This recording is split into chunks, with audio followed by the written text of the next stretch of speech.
y a 10 ans, l'Union européenne donnait le top départ de son projet d'union des marchés de capitaux. Mais force est de constater qu'aujourd'hui, le projet patine encore. Pourquoi? On en parle avec Olivier Landrevie, fondateur du site Money Smart et enseignant à HEC. Bonjour Olivier Landrevie. Bonjour Gaëtan. Vous êtes très actif sur les sujets d'investissement financier, vous les connaissez bien, les marchés financiers. Vous avez notamment été directeur général adjoint de la Bred Banque Populaire et président du réseau de courtiers CAFPI. Dans votre dernière publication sur Money Smart, vous dressez un bilan contrasté de l'union des marchés des capitaux. Alors déjà, c'était quoi l'idée? C'était quoi le plan de départ et pourquoi? Alors, il y avait un objectif intermédiaire et un objectif ultime, disons. L'objectif intermédiaire, c'était d'aplanir le terrain de jeu pour harmoniser les règles de fonctionnement des marchés financiers, de distribution des produits financiers aussi.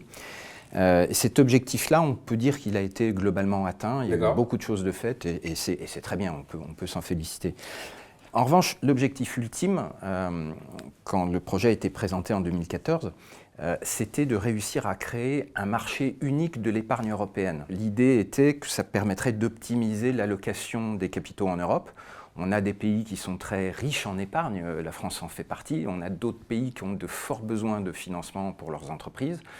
Plutôt l'Europe de l'Est, c'est ça? C'est plutôt des économies plus dynamiques, je pense à la Pologne, des pays comme ça. Et le fait d'unifier le marché des capitaux pourrait effectivement avoir des avantages. Ça, pour le coup, on peut dire que c'est complètement loupé sur le plan juste factuel. Le marché de l'épargne en Europe, ça reste une mosaïque de marchés nationaux. Et à quoi justement on impute ces difficultés? Alors, il y a beaucoup de raisons. D'abord, le fait que le marché bancaire lui-même est très largement resté un marché disjoint. Il y a encore très peu d'opérations cross-border, on va dire, entre banques européennes. Ensuite, on a des cultures financières d'un pays à l'autre qui sont très différentes. Oui. Aux Pays-Bas, on investit beaucoup en actions. En France, on préfère l'épargne réglementée, etc. C'est des choses qui sont très bien ancrées dans les populations. Ça ne va pas changer du jour au lendemain. On a la fiscalité qui n'est absolument pas harmonisée et qu'on ne cherche même pas à harmoniser d'ailleurs. Ça ne fait pas partie des objectifs. Donc ça va être très compliqué d'harmoniser l'épargne tant que la fiscalité, elle, ne l'est pas. On a les systèmes de retraite qui sont radicalement différents. On a quelques pays, de nouveau les Pays-Bas, le Danemark, qui ont des systèmes de retraite par capitalisation, et puis des grands pays comme l'Allemagne, la France, l'Espagne, l'Italie, qui eux sont toujours sur des systèmes par répartition. Donc ça aussi, ça change complètement la structure de l'épargne. Et puis, on en reparlera peut-être, on a aussi des conflits d'intérêts de nos gouvernants sur ces sujets-là. C'est-à-dire que oui, tout le monde opine du bonnet quand on dit qu'il faut créer un marché unique de l'épargne européenne, mais derrière le rideau, c'est plus compliqué que ça. Alors justement, parlons-en. Quand on réalise que ça signifiera ne plus recycler l'épargne du livret A, par exemple, au sein même de l'économie française et la laisser partir en Pologne, là, nos hommes politiques ont une vision un peu différente du sujet. Donc, bon. Il y a des initiatives d'harmonisation qui ont quand même été faites en 10 ans. On peut penser notamment aux packs législatifs, aux packs réglementaires, tels que MiCA pour les cryptoactifs ou le PSFP pour le crowdfunding. On peut penser aussi aux cadres qui existent pour les LTIF. Ça, justement, qu'est-ce que vous en pensez? C'est déjà des premiers petits pas? Alors, MiCA ou le crowdfunding, pour moi, ça rentre dans la catégorie du travail d'harmonisation des règles, etc. Donc c'est très bien. En particulier, MiCA, c'est la première réglementation au niveau international pour sécuriser un peu le cadre réglementaire autour des cryptoactifs. C'est très bien. Et d'ailleurs, tout le monde est en train de s'en inspirer, aux États-Unis, en Angleterre, etc. LTIF, c'est très différent. C'est l'idée d'avoir une sorte de label. Et c'est très bien, c'est une réglementation très positive dans l'esprit. C'est-à-dire que l'Union européenne, la Commission européenne, on va dire, prend les best practices, les meilleures pratiques sur un terrain donné, là en l'occurrence ce sont les fonds de long terme pour la dette privée, le private equity, etc., regarde ce qui se fait de mieux et dit aux acteurs, voilà, si vous remplissez toutes ces cases, si vous respectez toutes les bonnes pratiques, vous pourrez mettre un tampon à LTIF sur votre produit. Ouais. Et ça va évidemment faciliter sa distribution auprès des investisseurs, etc. Mais ça n'interdit pas à un autre acteur de vouloir innover et de sortir un produit qui ne correspond pas au label.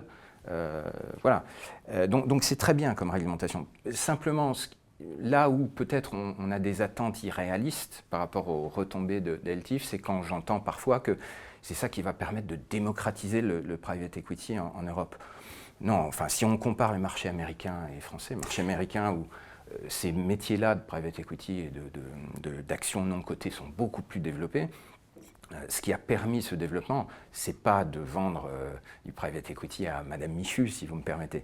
C'est en fait l'existence des fonds de pension, qui sont des investisseurs de long terme et qui ont une appétence pour ces produits où les capitaux sont bloqués sur très longue période. Et alors justement, je suis Madame Michu, moi je vois un autre frein, je me dis, je suis un investisseur français, au sein même d'un fonds, je peux avoir la diversification sectorielle, géographique. Quel intérêt j'ai, en tant qu'investisseur français, d'aller chercher un fonds italien, espagnol, polonais quel est l'intérêt finalement? À travailler avec des asset managers basés dans d'autres pays. Disons que la compétition, c'est toujours bon. Hein, ça fait baisser les frais, ça donne des produits plus compétitifs à la fin. Donc non, je pense que c'est une bonne chose.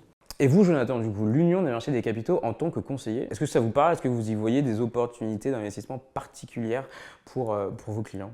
Alors, une opportunité, ça peut être pertinent, mais ça va l'être pour un client qui a quand même une surface financière assez importante. D'accord. Parce que là où ça peut faire sens, je trouve, c'est dans le fait de pouvoir cumuler une diversification géographique, sectorielle, avec une diversification d'un gérant, non pas français, mais d'un gérant européen. Mais maintenant, ça va être plus pertinent pour des personnes qui ont quand même une certaine surface financière, comme je le disais.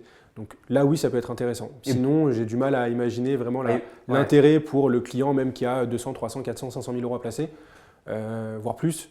Il faut vraiment avoir une surface d'investissement assez épaisse. Et pour votre métier, vous pouvez y voir un impact particulier ou pas forcément? Alors l'impact, il peut être sur la réglementation. Clairement, on est déjà assez surmené d'un point de vue conformité. On n'en a pas parlé précédemment, mais voilà. Non, je vous avais dit non, alors. Voilà, donc j'en parlerai pas. Par contre, sur l'effet que peut avoir effectivement cette union, c'est effectivement de venir encore plus durcir la réglementation et d'amener une nouvelle lourdeur administrative qui va se cumuler à celle qu'on a déjà.